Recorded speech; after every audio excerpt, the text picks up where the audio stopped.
दिवशी एक video viral झाला होता. 4-5 तरुण या परिसरात दंगामस्ती करत होते, दहशत माजत होते. एकाच्या हातामध्ये कोयता होता आणि एकाच्या हातामध्ये चाकू होता. तो जसा व्हिडिओ आम्हाला प्राप्त झाला त्यावेळी आमचे DB पथक मधील सर्व अंमलदार सगळ्या टीम तयार करून ते कोण युवक होते त्याची माहिती घेऊन त्यांना ताब्यात घेऊन आज त्यांना त्यांच्यावरती गुन्हा दाखल करून कारवाई केलेली आहे.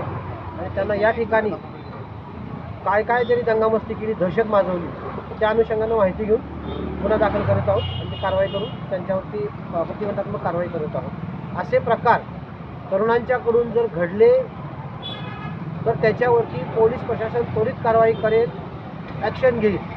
जर कोणत्याही ठिकाणी असे जर प्रकार चालत असतील, असे घडत असतील तर त्याची माहिती पोलिसांना, करवीर पोलिसांना जर त्वरित मिळाली तर ॲक्शन घेणं सोपं होईल. तर तरुणांना पण, या तरुणांच्यामध्ये काही तरुण हे सिव्हिल इंजिनियर आहेत, काही ITI झालेले आहेत. सुशिक्षित असणारे तरुणसुद्धा जर अशा चुकीच्या मार्गानं जर संगतीमुळं, मित्रांच्यामुळे जर करत असतील तर पालकांनी सुद्धा सजग होणं गरजेचं आहे. पालकांनी विशेष लक्ष देणं गरजेचं आहे.